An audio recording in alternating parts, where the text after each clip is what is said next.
I'd like to take this opportunity to thank the donors, President John Delaney, Academic Affairs, and the distinguished scholars who have been awarded as Presidential Professor for making this program successful.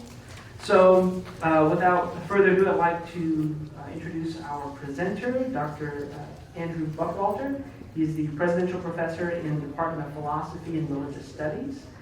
He received his Doctorate of Philosophy from the University of Boston in 1988, and also served as a Fulbright Fellow at the University of Heidelberg. Dr. Buchwalter has a distinguished record of scholarship in philosophy, ethics, and globalization.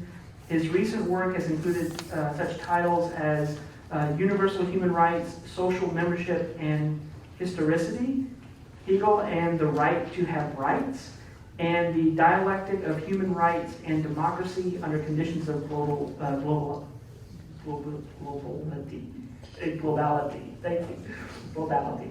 So tonight he'll be presenting on universal human rights, interculturality, and the idea of transnational public sphere. So please join me in welcoming Dr. Andrew Buchwalter, your Presidential Professor.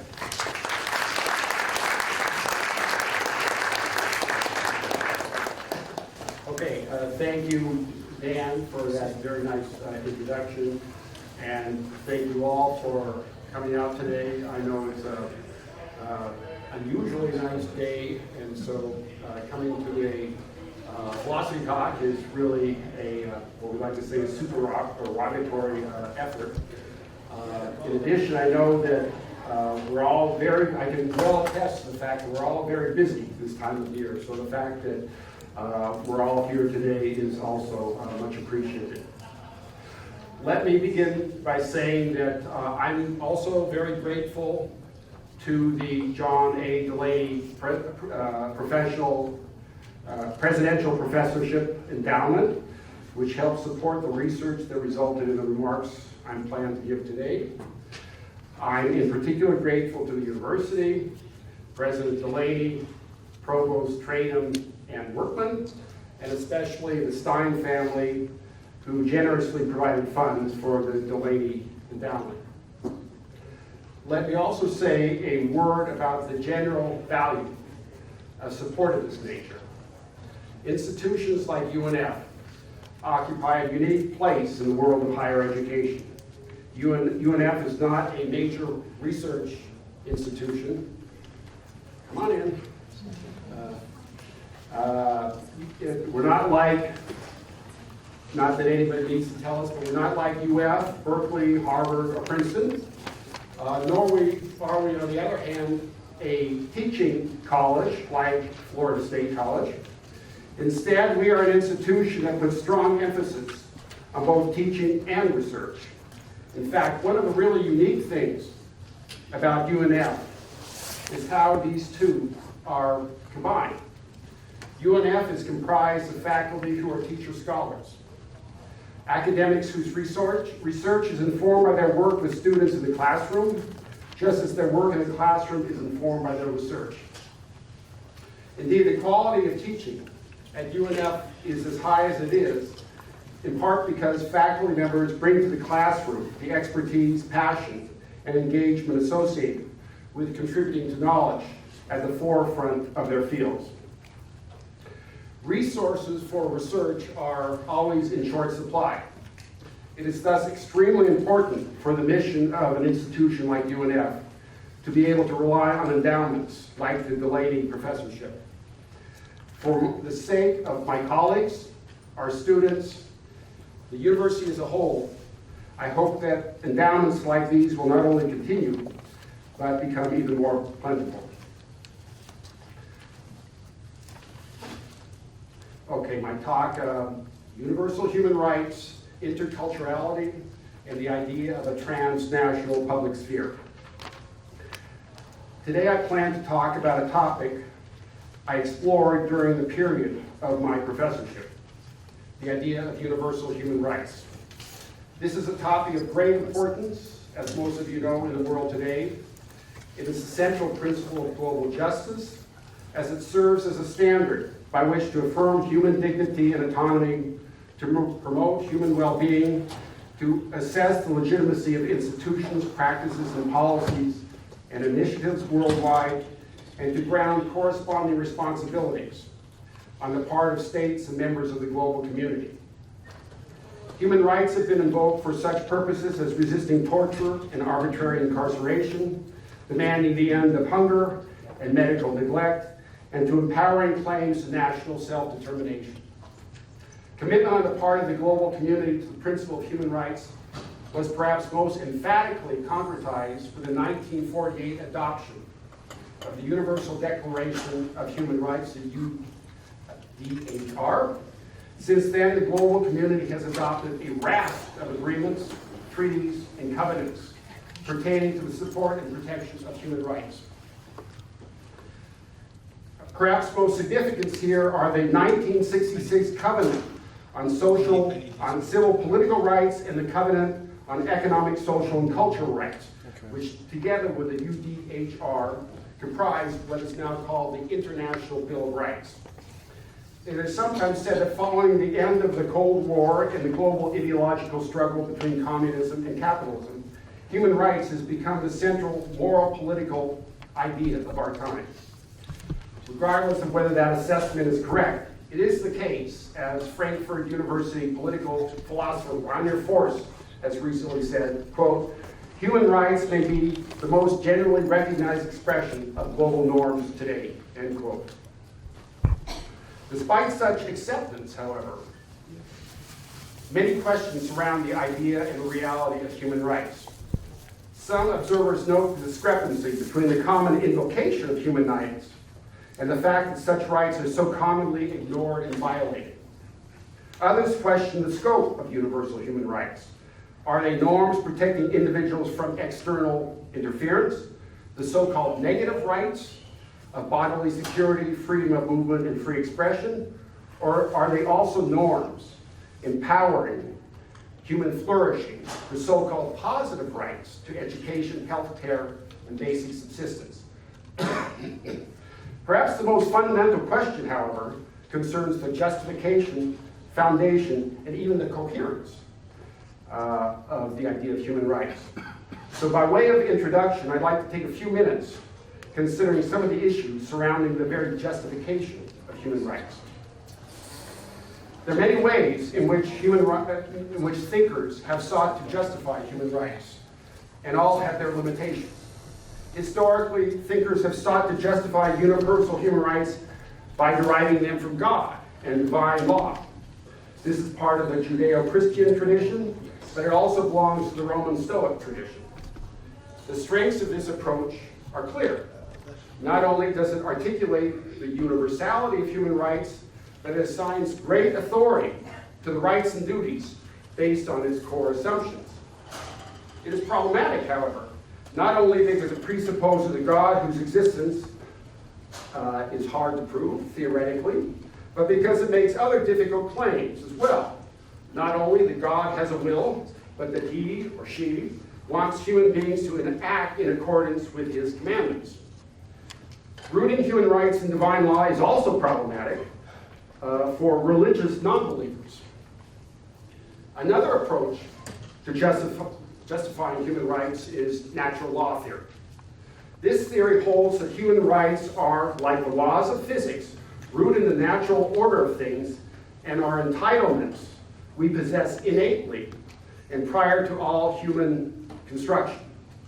This view is associated with John Locke, and it inspired the authors of our Declaration of Independence. This view has the advantage of avoiding some of the problems of divine law theory, but not all of them. Here too there is a question of whether the order of nature does indeed contain universal norms pertaining to rights and duties. And if so, how we would probably even know that information. Do we indeed, as a matter of natural law, possess rights to life, liberty, and the pursuit of happiness? And if so, is our knowledge of this possession truly self-evident? Contemporary theorists have sought to defend human rights without making these metaphysical claims about God or the natural order of things, and instead have sought to appeal to attributes of our humanity. One such approach is to link human rights to basic interests we all possess, the social and biological prerequisites for human beings to live a minimally good life. There is much to be said for this approach, but it too is not without its problems. For one thing, it's very broad. There are many things that are of interest to people, and yet we would not want to say that they have the status and dignity of universal human rights. Even if we might identify some core interests, it is not at all clear that they would be embraced as the core interests in other cultures. Conversely, the interest approach is also regarded as too narrow. There are things for which we may have no interest at all, and yet we might still want to say that they count as human rights. I might have no interest whatsoever in religious free expression, and yet we might want to say that I still have a right to such things. Another approach focused on our nature as human beings ties human rights to notions of freedom and autonomy. Here the emphasis is not on basic needs or interests, but in the opportunities enabling individuals to pursue whatever needs and interests they may have. This is sometimes called the agency approach to human rights, and it too has its merits, especially in light of the problems with interest theory. It also has problems of its own, as it too seems excessively narrow.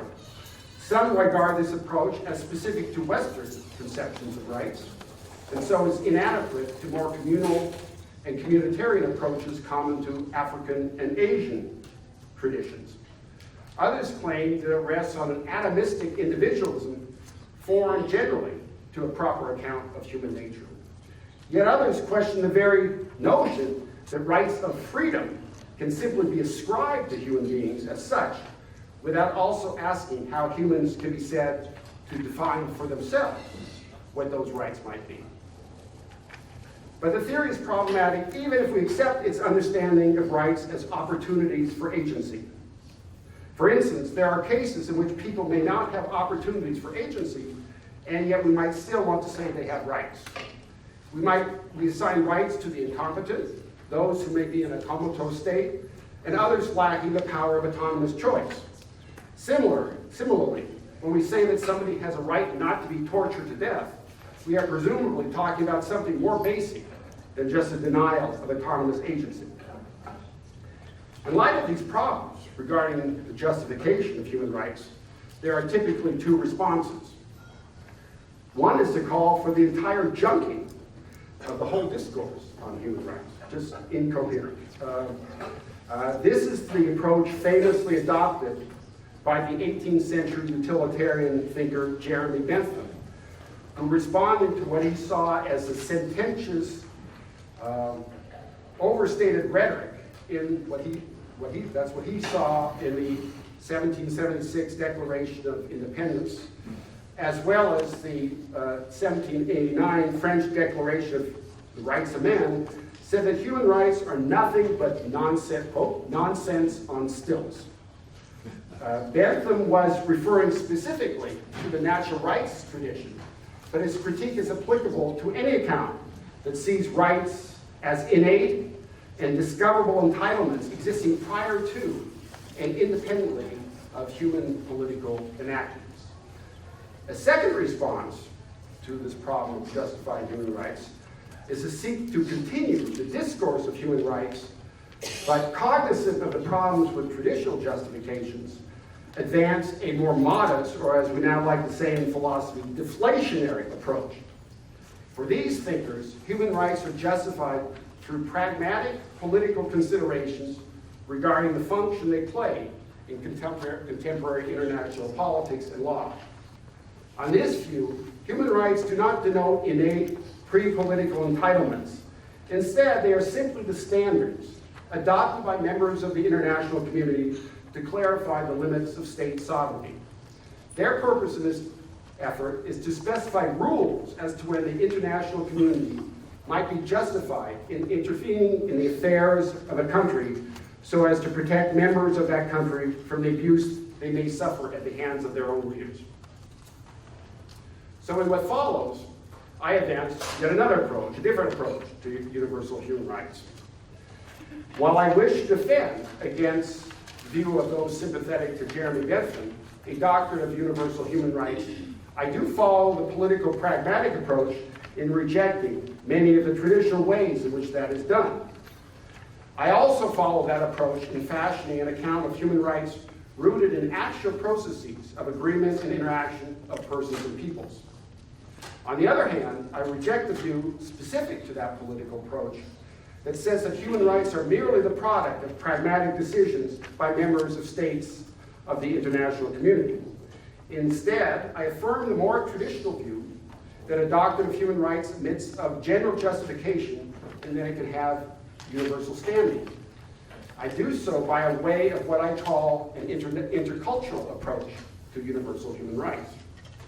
On this view, human rights are justified not through appeal to the order of the universe or to some necessary feature of human nature, but instead as a product of people and peoples, historically coming to agreement, often fitfully and tragically, about the conditions of their association and their social relations. Likewise, I see the universality of human rights as rooted not in some essential properties common to human beings generally, but as a set of cross-cultural norms expressive of and adopted by members of the global community. There are various features of this intercultural account of human rights, but one is certainly that it's linked to the idea of a global or transnational public sphere, a domain in which the peoples of the world can engage with one another in coming to some consensus on the reciprocal rights and duties and the norms, their reciprocal rights and duties and the norms governing their social relations. So my discussion has three parts. In part one, I further specify the difference between my approach and the traditional approach. Here I argue that even if one accepts the idea of human rights as essential features of human beings generally, those rights acquire concrete meaning and validity only when rooted in specific legal, political, cultural contexts. In this section, I argue that rights depend on processes of collective interpretation and self-definition, whereby a community clarifies, appropriates, and endorses rights in ways meaningful to them and their life practice. In part two, I now note how processes of collective interpretation and appropriation entail a specifically intercultural account of universal human rights. Here I argue that the process of a contextualizing interpretation, far from championing a type of normative relativism, not only entails a context transcending receptivity to other legal political cultures and traditions, but does so in a way that occasions a notion of intercultural social association, resulting in an account of universal human rights generated and validated in the interaction of the world's peoples and cultures. Part three details how the intercultural view of human rights presupposes and entails an account of what I call a global or transnational public sphere. Here I consider various ways in which a transnational public sphere uniquely accommodates the discourse of human rights, touching on how it promotes the clarification and realization and their establishment of the doctrine of human rights, how it fashions a consensus on human rights that is more than merely a bare agreement, and how it is sustained in a positive circularity where rights are both a condition and consequence of intercultural dialogue. I also address how attention to such a sphere relates to the institutional and enforcement imperatives more commonly associated with conventional approaches to human rights. Okay, so this is part one now. Human rights, local embodiment, and cultural interpretation. One of the assumptions central to most participants in the discourse on universal human rights is that the latter must have a trans-historical, trans-cultural status. This, of course, is connected to the view that rights express some essential feature of human nature or some principle of intrinsic dignity that individuals are deemed to possess in virtue of their status as human beings. The nature, in advancing an intercultural approach to human rights, I don't fully dispute that human rights should have this status. The nature of an intercultural or cross-cultural approach is that it does seek to locate norms that surpass the boundaries of particular local cultures and traditions. What I do dispute, though, is the view that typically informs such transculturalism, namely rights possess such universal status independently and irrespective of the conditions for their embodiment and instantiation in particular social and cultural traditions. If for no other reason, this view misunderstands the nature of rights themselves. Although rights may be understood as moral principles that have standing universally and irrespective of institutional embodiment, they are also legal principles that are meant to be promulgated and enforced, and so depend upon and require institutional concretization. The 19th century German philosopher Hegel famously defined right as the existence of the free will. And this also captures a distinctive feature of rights, moral principles of freedom tied to institutional articulation. Contemporary political theorist Shayla Ben-Habib put it this way, quote, "Human rights protect the moral claims of individuals in institutional form," end quote. My point, however, is not simply that rights depend for their validity and proper articulation on such legal institutionalization. Institutionalization is itself intertwined with processes of cultural articulation, those that further attest to the embodied nature of a meaningful concept of human rights. On this view, legal norms depend for their acceptance and validity on interpretive processes through which they acquire meaning and authority for a particular community. The specific meaning of the right to free speech, say, in the US, Canada, and Germany, varies in line with the different historical traditions and expectations of those countries. In his account of constitutional interpretation, recently deceased American legal philosopher Ronald Dworkin famously differentiates between concepts and conceptions, asserting that conceptions represent the specific historical application and animating concretization of generally presumed conceptual principles. The point is relevant here as well, for rights and other general normative concepts acquire their specific relevance and authority for a particular community as they assume the form of a particular political cultural conception. To understand this application process, however, it is not enough simply to point to the dependency of rights on their embodiment in a particular cultural tradition. Rather, this process must be regarded as one in which agents affected by those rights can be said to appropriate and endorse those rights, construing them as meaningful for themselves and for their life context.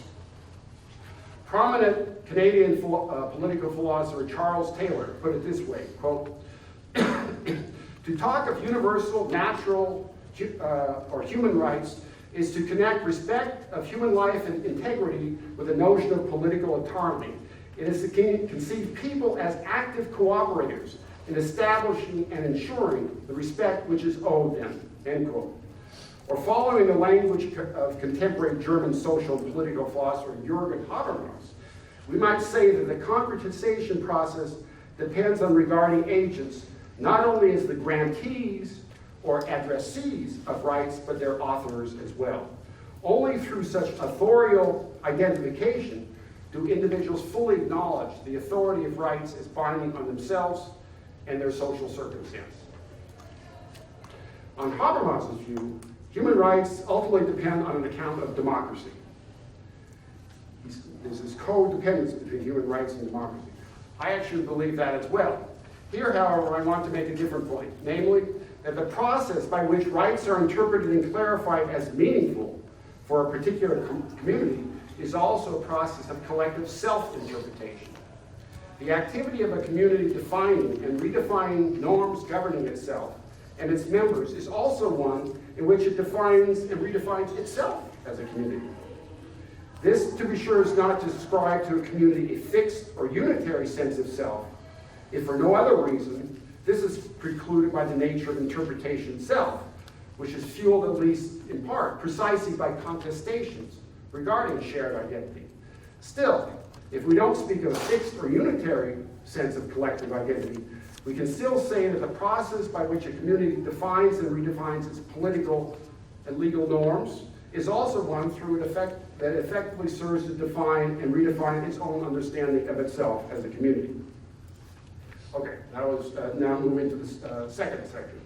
Human rights, collective self-interpretation, and interculturality.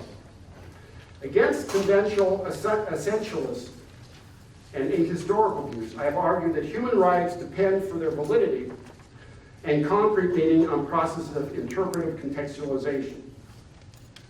An apparent problem with this view, however, is it may seem to undermine the idea of human rights itself, or universal human rights. As norms pertaining to humanity in general, human rights are assumed to possess universal status and extension. Yet a view that says that rights have meaning only when embodied in particular contexts suggests that in real terms, rights have no universal standing, but are simply the expression of local circumstances.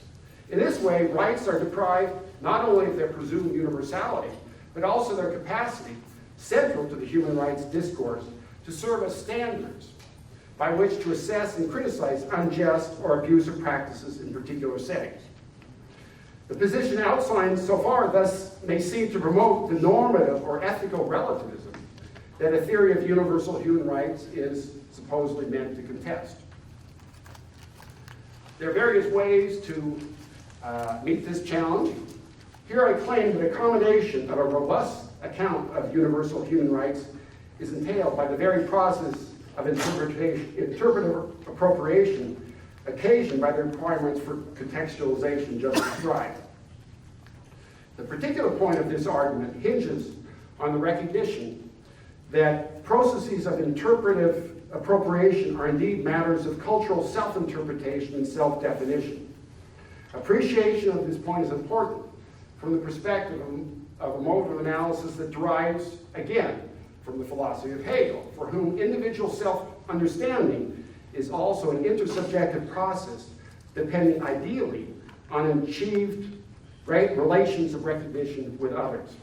On this account, then, the very process of cultural self-interpretation contains a context transcending dimension. On an intersubjective view of a relationship of self and other, one community can properly engage in processes of self-understanding only to the degree that it integrates into its own self-understanding the perspectives of others, including the latter's perspective on it. For the issue at hand, the process by which one culture properly defines the meaning of rights in ways relevant to its own traditions, at least in principle, depend on its incorporating into its own self-understanding the perspectives of other legal traditions and practices as well. It is thus true that processes of legal interpretation require restatement of general norms in terms of the traditions and practices specific to a particular political community. Yet far from entailing a type of relativistic enclavism, where these cultures are sort of self-contained in themselves, this very process has a transcending dimension, one reflected both in an openness to other legal political traditions and a willingness to incorporate into one's own self-understanding the perspectives of others. Nor should it be assumed that this integration of external perspectives undermines local autonomy. Rather, such integration in engaging new and different approaches to rights can provide opportunities for new and expanded modes of local empowerment and self-determination. In this sense, then, there's more than a merely contingent connection between contextually specific modes of collective self-determination and a context transcending endorsement of general principles of rights and justice. Excuse me here.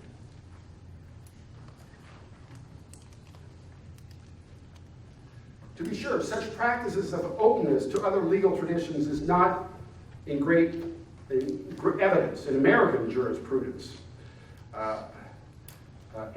Recently deceased Antonin Scalia made a major point of saying we are not going to consider any traditions outside the U.S.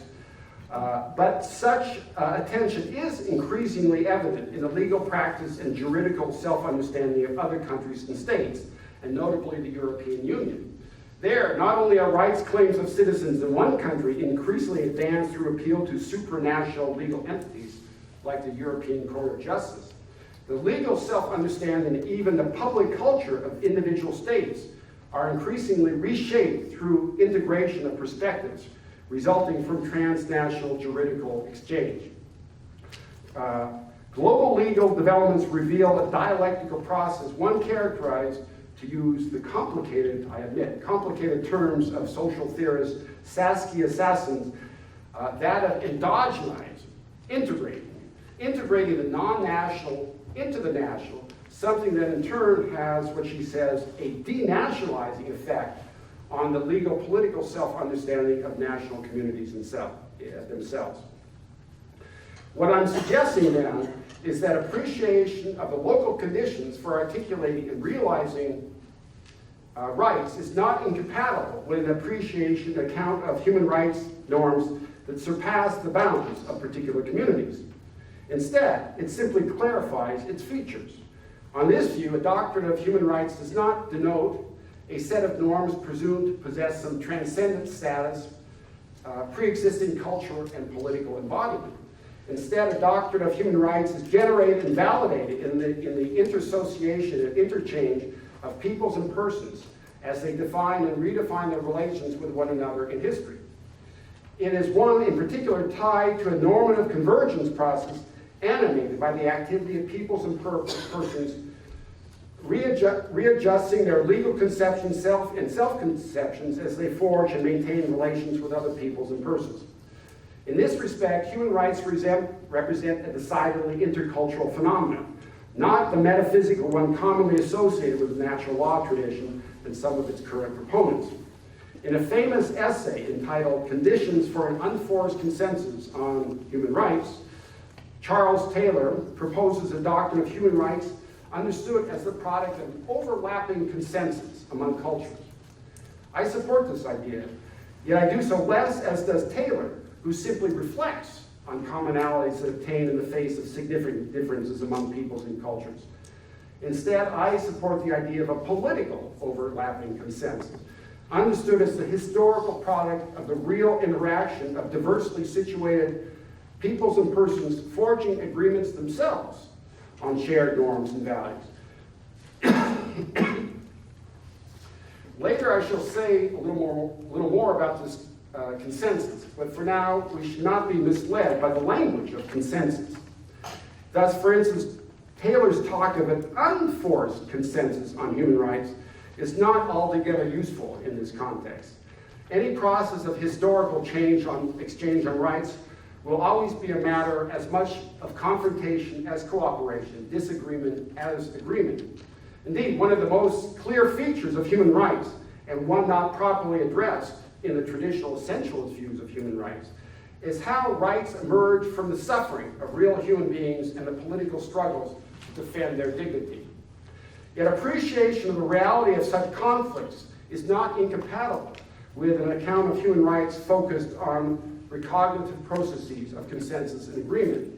On the contrary, such conflict often facilitates. It may be said that any consensus on human rights is itself a response to experiences of misrecognition and other failed processes of human interaction that accompany and perhaps even drive human history. In a recent work, Jürgen Habermas again presents a doctrine of human rights as emerging, quote, from violent and sometimes even revolutionary struggles for recognition, end quote.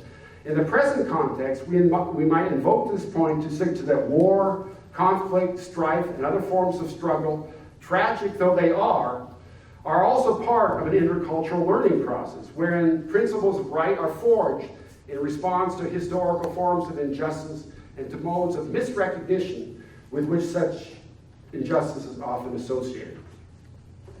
One can construe a doctrine of human rights as the product of a historically generated overlapping consensus, yet one for which consensus not only does not preclude dissensus, but even presupposes it. Several implications flow from this account of the relationship of human rights and interculturalism advanced so far. One bears on the nature of the universality associated with the doctrine of universal human rights. On the view presented here, human rights are universal, not in the sense that they express some essential feature of common humanity. Instead, universality denotes the historical process of the world's persons and peoples in the face of continuing contestation, coming to some agreement, revisable though it may be, on the shared norms and principles of their social relations. To cite again Sheila Ben Abid, universality consists, quote, in experiences of establishing commonality across diversity, conflict, divide, and struggle, end quote. In this sense, the adoption of the various human rights documents over the past 60 years, not just the 1948 Universal Declaration of Human Rights, but the two 1966 covenants, give voice to a notion of universality defined through the legal and political process of a diverse and differentiated global community, clarifying the conditions of its association. Okay, now, final section. Human rights, interculturality, and a transnational public sphere. So now I turn to this final issue, the relationship of human rights and the idea of a transnational public sphere. I focus in particular on how that relationship is both facilitated and entailed by an intercultural theory of human rights. To begin with, let me say a little about what I mean by a transnational public sphere. Generally, a public sphere is a domain in which affected individuals discuss, debate, and decide on matters collectively confronting them.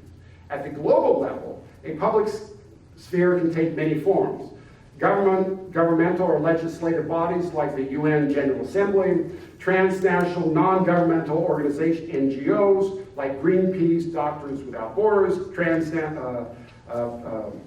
Amnesty International, Human Rights Watch, and the International Commission of Jurists. Also takes the form of electronic and print media as that informs the global public on human rights and other matters of international concern, while also helping to forge a global response to those issues. And increasingly also social media sites, which have revealed a unique capacity to inculcate consciousness of wider concerns in people's everyday lives. For present purposes, the global public sphere is important for a variety of reasons. It has importance first for realizing specific human rights.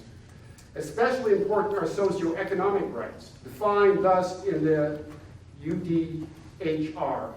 Quote, this is Article 25 of the Universal Declaration of Human Rights. Quote, everyone has a right to a standard of living adequate for the health and well-being of himself and of his family, including food, clothing, housing, and medical care, and necessary social services, and the right to security in the event of unemployment, sickness, disability, widowhood, old age, or other lack of livelihood in circumstances beyond their control. End quote. Unlike civil political rights, which set limits to the power of institutions vis-a-vis individuals, protection of international social and economic rights, certainly in the case of the global poor, typically depend on the active involvement and shared decision-making of global actors. And if they are not to be paternalistically imposed, these rights must engage, development of these rights must engage the perspective of the beneficiaries and those whose rights are to be protected.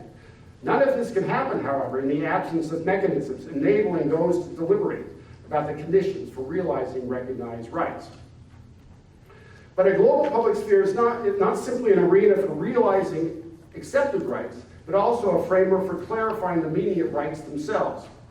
One of the concerns in the discourse on human rights is what historically is the split between Western and non-Western approaches, with the former, the West, emphasizing civil political rights, freedom of expression, freedom of assembly, while non-Western societies typically emphasizing socioeconomic rights like food, shelter, and health. The distinction is reflected in these two covenants noted earlier, the covenant on civil political rights and the covenant on economic, social, and cultural rights. They were supposed to be one covenant, but the U.S. didn't like that. The U.S. only wanted to emphasize civil political, so they said, okay, we got to have two. The former approach, civil political, was supported more by the U.S. and Western countries, while the latter was supported more by countries in Asia and Africa. One of the important features of the intercultural discourse on human rights is that it has served to challenge and surmount this distinction.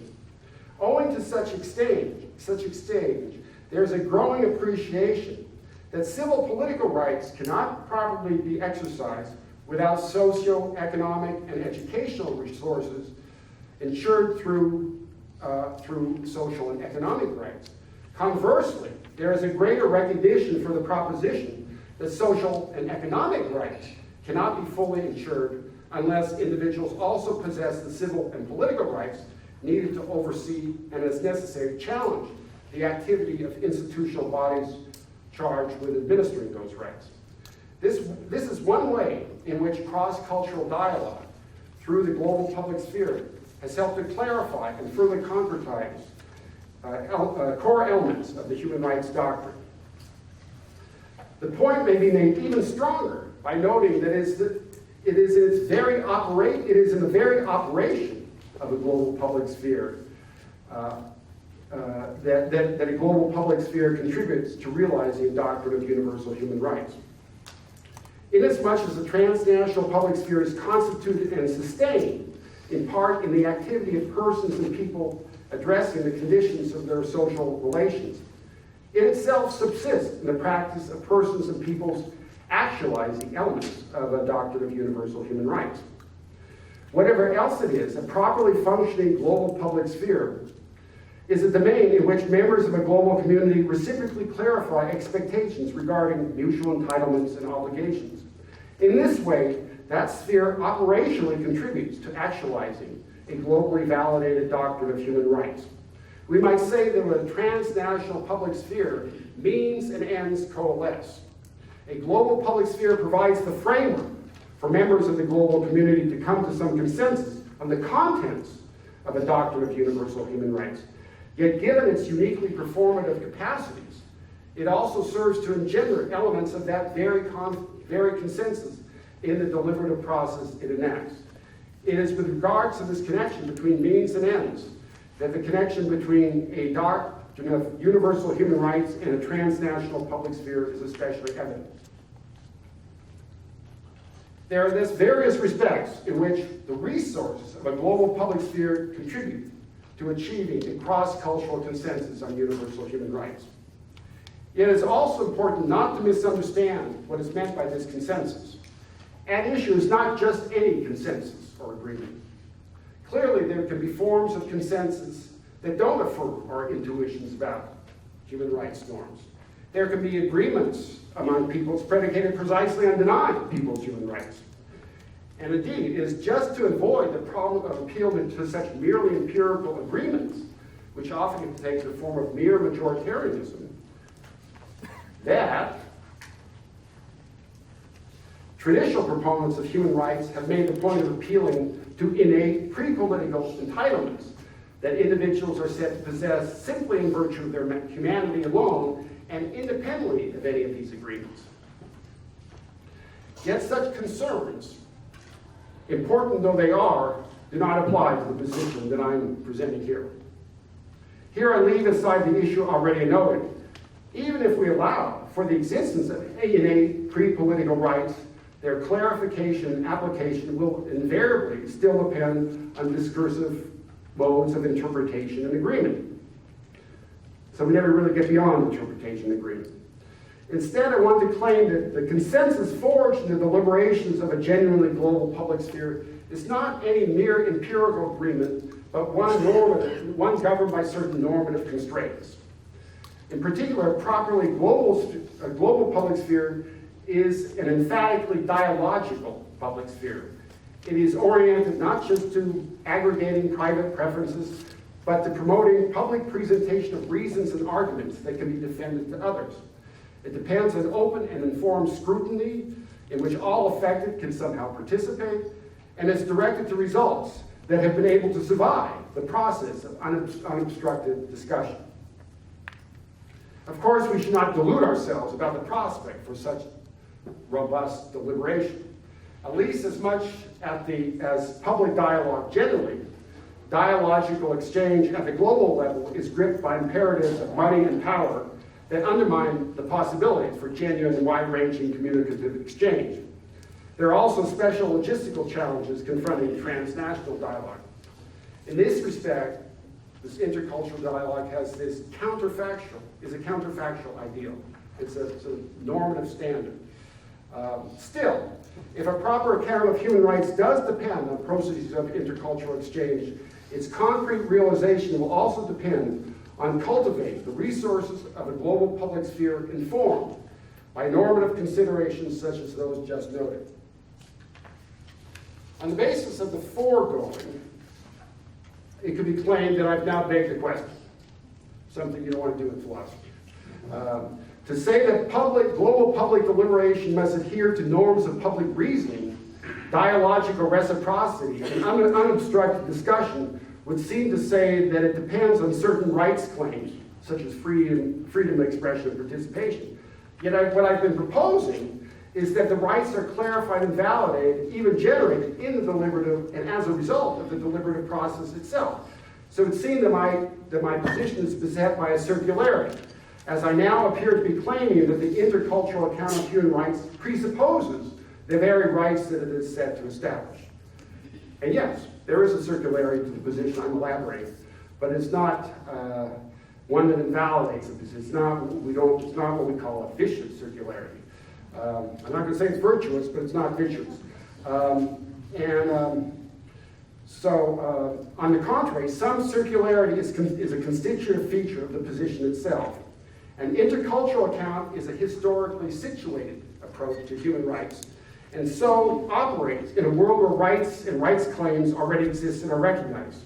In this respect, the process of public deliberation informs an intercultural account will inevitably presuppose certain rights claims. On the other hand, the nature of the intercultural account is that the meaning, validity, and concrete reality of those rights are still properly established and reestablished only when endorsed and re-endorsed, appropriated and reappropriated by participants in the deliberative process itself. This is the case as well for rights of freedom of expression and participation. As our own political history attests, public deliberation about the meaning and extent of these rights presuppose those very rights, even as that deliberation serves to clarify, expand, and further actualize those rights. So it's not the case that the intercultural account illicitly presupposes what it purports to prove. It might do so only if we adhere to the essentialist view, according to which human rights are innate pre-political entitlements that necessarily and inalterably antedate forms of social interaction. And it's just this view that I'm disputing. On an intercultural account, human rights can be both the condition and consequence of modes of public reasoning infusing that account. One might even say that such a account subsists precisely in this dialectic of condition and consequence. So we're getting towards the end. There are a number of other issues regarding a transnational public sphere that I'd like to address, but I'm not. These include the open-endedness of intercultural consensus on human rights, the decentered and multi-layered nature of a global public sphere, and the type of culture or ethos of human rights that is needed to sustain the transnational public sphere I'm detailing here. But in the interest of time, let me turn to instead a final point. In proposing an intercultural approach to human rights facilitated by a global public sphere, I place less emphasis on the formal institutional structures and enforcement mechanisms often assumed to be central to the concrete reality of the doctrine of universal human rights. Yet I don't think such shift of emphasis is unwarranted. Indeed, it seems dictated in part by the changing face of global governance itself. In light of growing challenges to the authority of traditional nation-state structures, and given the absence and to some degree undesirability of corresponding structures at the level of world government, responsibility for championing the interests of human rights is increasingly assumed by non-governmental actors and the concerns they press in the context of the global public sphere. It is telling that efforts to broaden an understanding of human rights to include women's rights was achieved through the agency of non-governmental organizations. Further, sub-institutional non-governmental means of advancing universal human rights seems fitting for a global order in which many of those affected by relevant policies and practices are inadequately represented, if they are represented at all, by formal institutional structures. All these considerations speak to how the goal of protecting and fostering human rights falls increasingly to actors, practices, and processes operating outside traditional structures of institutional authority. None of this is to suggest, however, although some do, that traditional governmental structures are simply replaceable by transnational non-governmental processes. Clearly, mechanisms for enforcing human rights cannot be addressed simply through the soft power of a global public sphere, even if in many cases the soft power of civil protest has been remarkably effective. What might be noted here, however, is that the presence of an effective transnational public sphere means that what counts as power and enforcement itself undergoes change. Here we can note the increasing call for greater openness and accountability on the part of the International Monetary Fund, the World Trade Organization, the World Bank, and other centralized international economic and governmental agencies. We might also note the proposals for a reformed UN General Assembly, where delegates are selected on the basis of popular election rather than government appointment. Against the backdrop, further, of a developing global public sphere focused on human rights, military efforts are themselves being reformulated to accommodate attention to the exigencies of cross-border transnationality.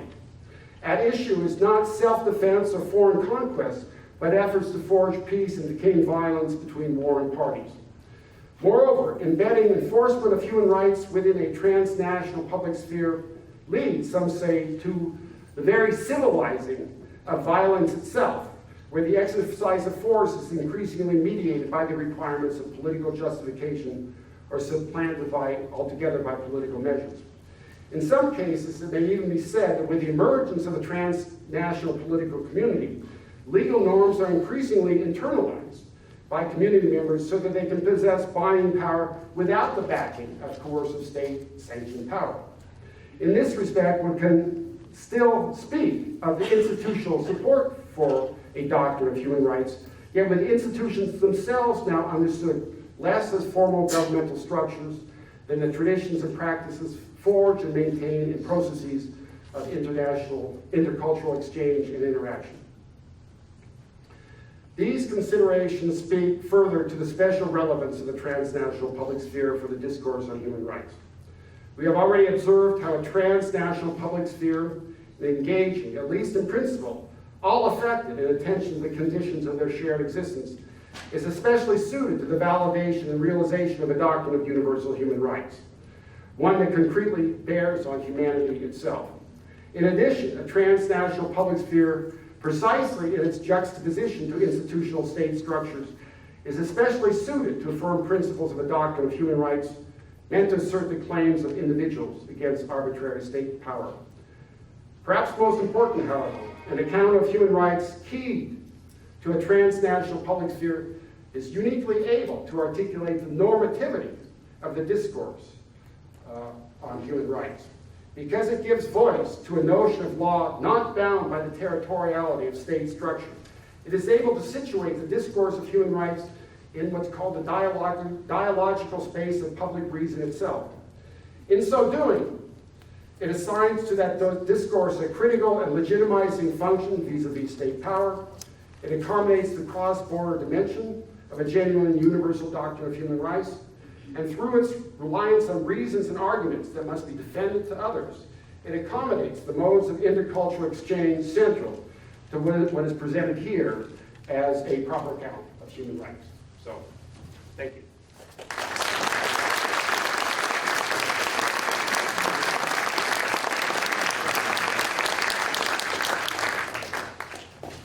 are going to have a time of questions and discussion. So if you do ask a question, please speak up so we can hear you.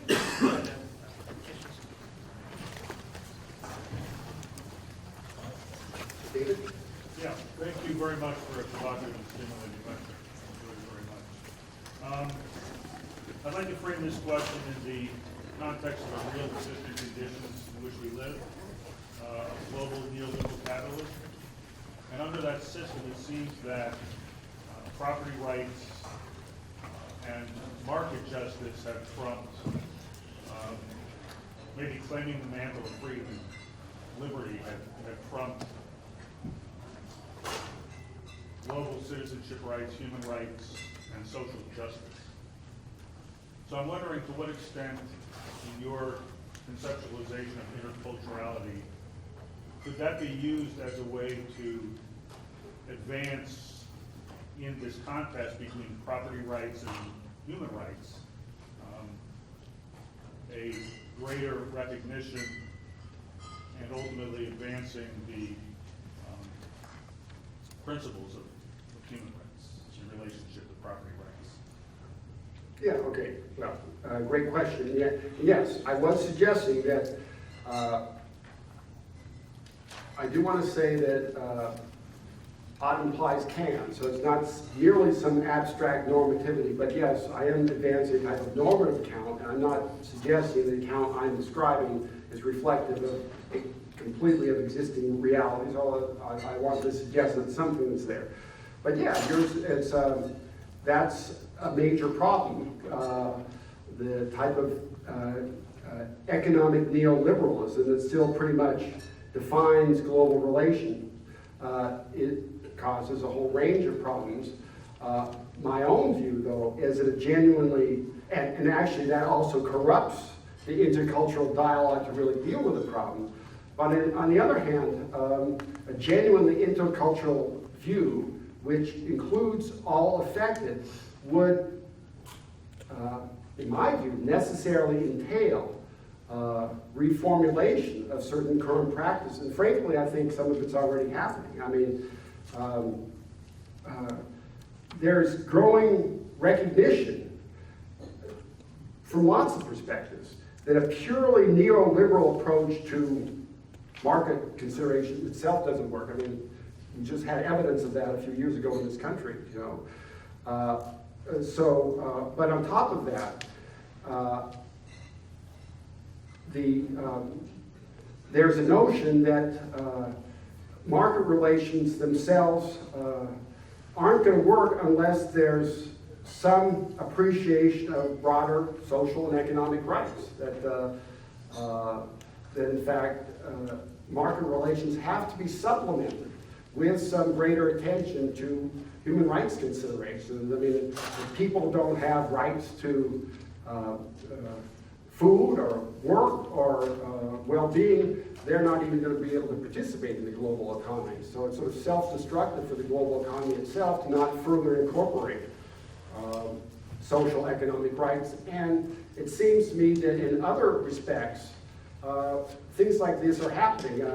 I know that some members of a class I'm teaching this semester are here, and they've just been told they have to write a paper on this topic, and they're not, I don't know, we talked about that last night. But one of the interesting things happening right now is what are we supposed to do in the case of infectious disease worldwide, such as HIV and AIDS in sub-Saharan Africa. There are certainly antiretroviral drugs that can at least deal with the HIV virus and reduce mortality. But the drug manufacturers, given the way the system works, aren't willing to either create generic versions or reduce the price of the drugs. But increasingly, that's become recognized in this sort of global sphere as an untenable position. And there are people trying to work out some compromise that still recognize. There's something called the Health Impact Fund that still recognizes the profit motive orientation of companies, but comes up with a arrangement so that the needs of the global poor can also be addressed. And that's, not addressing that is, as some of us know, not only problematic on moral grounds, but it's also problematic on prudential grounds. I mean, so I think there's movement afoot to address the problems you're addressing, but it's, I'm certainly not suggesting it's an easy one.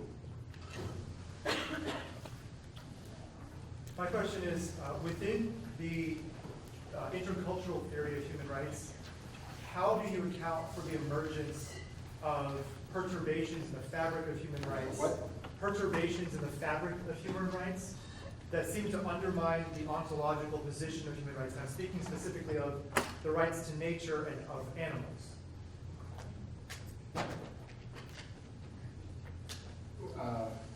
How that would be. How does their emergence, how can your theory explain their emergence and embrace throughout the world? Okay, well, I mean, that's a very interesting question, and in the years since we've had the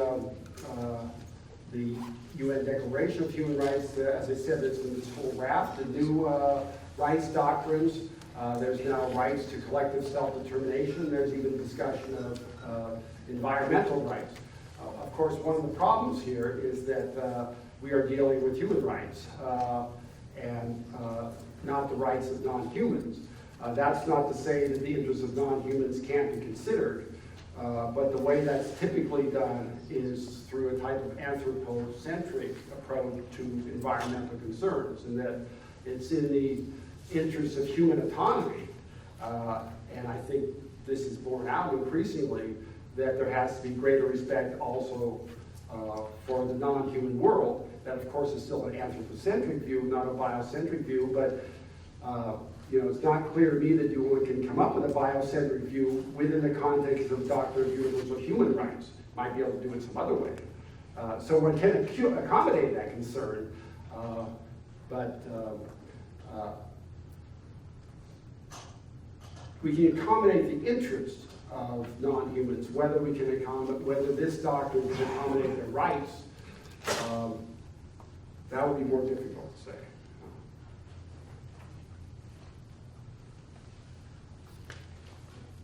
You want George or me? Go ahead. Okay. Thanks, Andy. I really enjoyed it. I wasn't so much bothered by the circularity. I'm happy with it. Yeah, I wouldn't think you would be. Yeah. I don't know if I was keep or not.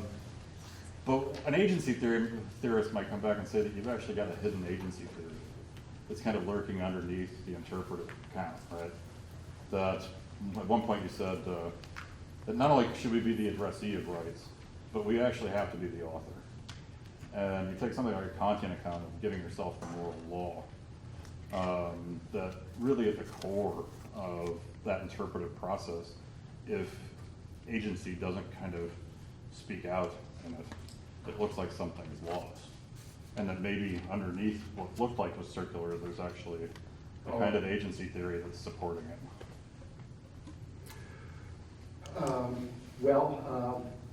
I will say that of the various theories I did criticize, the one that I still might be inclined to support is an agency theory, although not the way it's typically supported. It's typically supported as still an essentialist view. I mean, we are essential, you know, I guess Kantian and people like Alan Dewar and who's this other guy? James Griffin. They talk about, you know, essential to humans are most essentially free individuals. So it's an essentialist view. I don't accept it. I don't accept that. I do think that perhaps if there is one way to define, if there's one central characteristic of human rights, it would be the principle of dignity, which probably could also be related back to some sort of agency theory. But the difference is, and yeah, you're right that I mentioned the Habermasian point. What I think about, what's interesting about that claim that freedom entails being not only the addressee or the grantee of rights, but the author, is that there's no attention to some sort, even if you come up with some sort of essential claim, it still has to be reappropriated, you know, and that's what's missing in all these, you know, these essentialist accounts.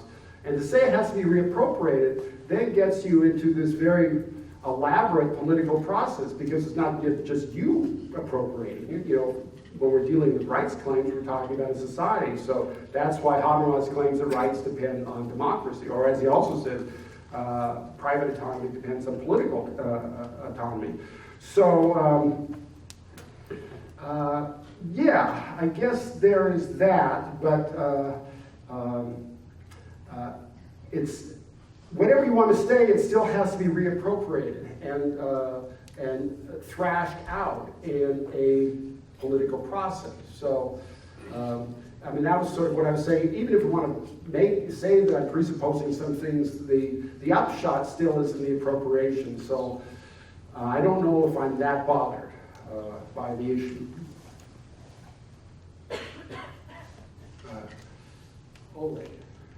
Yeah, I have a question. So, in reference to your theory, how would you talk about dialogical conversations in the transnational public sphere? So, I guess a very contemporary issue right now, if we take extreme religious organizations like ISIS right now in the Middle East, who are not open to any kind of conversation or any kind of compromise, how ought we to respond to that?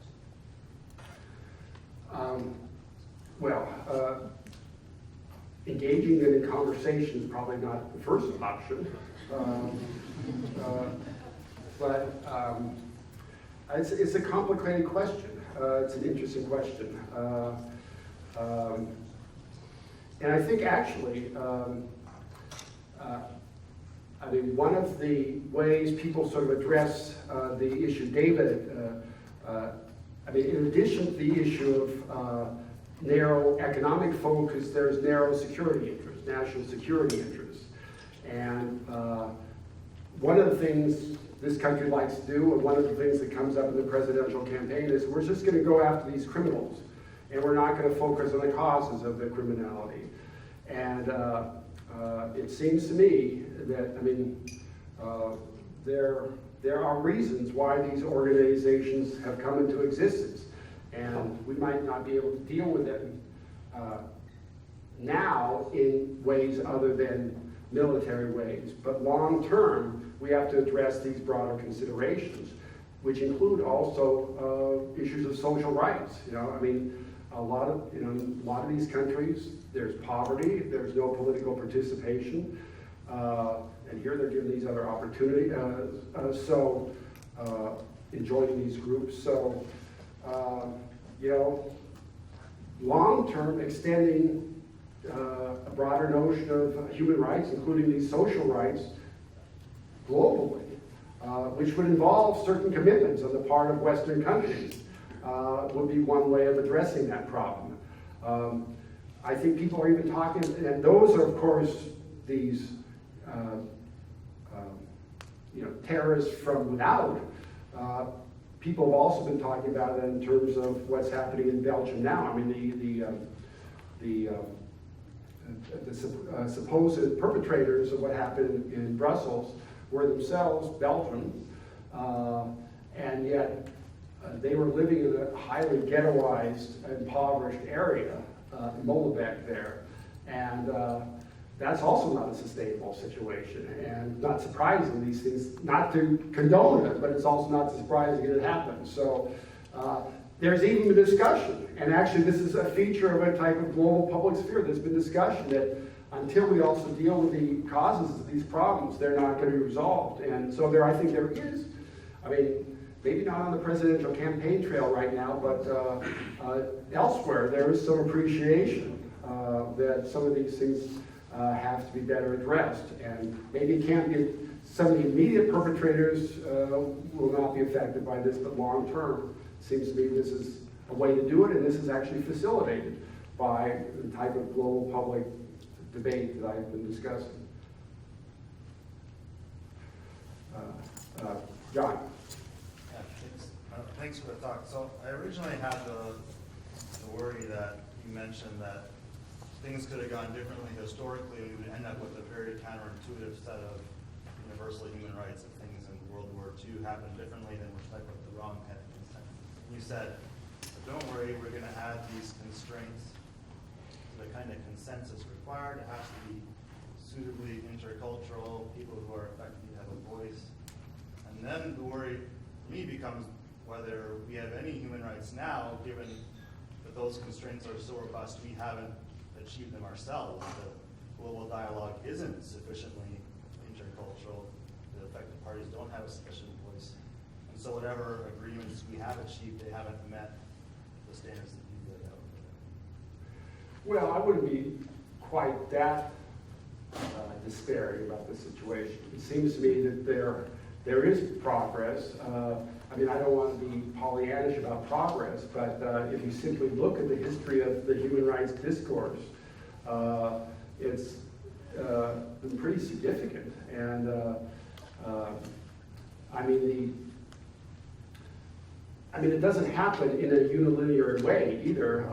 I was trying to emphasize that a lot of times it's 2 steps backwards, but as a result of these forms of conflict and strife, oftentimes, I mean, the Universal Declaration of Human Rights in part was directly a response to Nazi genocide. And the very notion, this actually new notion of universal human rights, which actually was was promulgated in the way we now understand it in 1945, is that individuals have rights over and above membership in political community. I mean, that was new.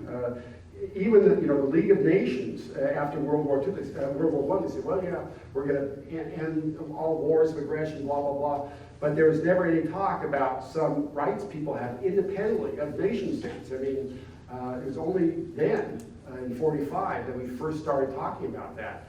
So there is, and in the meantime, there's this whole slew of other rights, and I mentioned some of them. So it seems to me that there is some progress, and even when there are cases of misrecognition, that itself is identifiable only in virtue of some standards.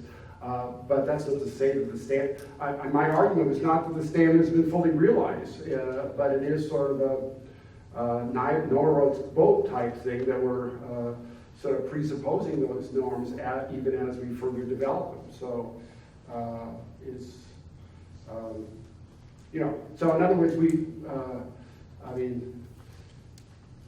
in this country, we are, we're expanding. I mean, just this marriage equality thing last year, that was an expansion of existing rights, but that's not to say that, those rights didn't exist. It was a further clarification of things. So I think we're building on these.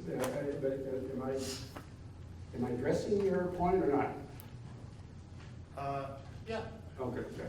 I think we have time for one more question. Okay. I'll let you select. In regards to the concept of an international doctrine of human rights, how can we account for the variability in understandings of individual human rights, like we might see in a Western perspective, versus an other-directed sense of rights and identity that you may find in other cultures? How do you bridge that ideological gap between focus on a primary self versus a social self? And out of that, what is the risk in a sense of transnationalism and global cosmopolitanism of losing individual cultural identities? Yeah, well, my aim was not to lose. In fact, part of the point of this particular approach was to affirm a local cultural identity. In fact, the more traditional approaches, these sort of essential approaches, don't even focus on particular cultures. So yes, the approach I'm proposing is rooted in, people are coming at these rights from their individual perspective. Yes, I'm suggesting that there is some sort of convergence, but the convergence is still shaped by perspectives in local cultures, and those re-empower local cultures as well. I mean, the cultures are not static, So there is a type of global dialogue where the traditions can be transformed.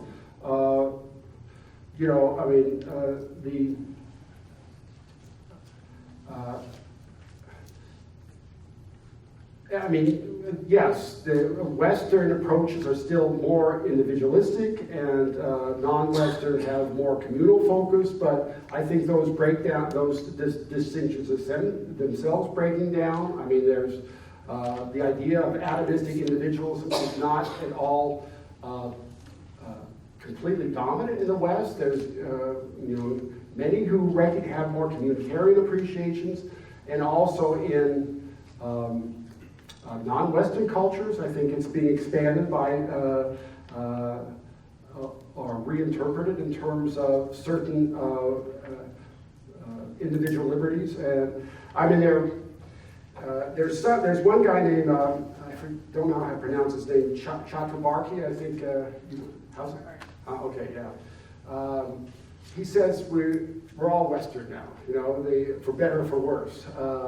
And that Western commerce is now ruled everywhere, and the issue is how different cultures are going to define themselves within that framework. And others say, well, yeah, I mean, there's this notion of Asian values. There's some sort of uniquely Asian values that are distinct from the West.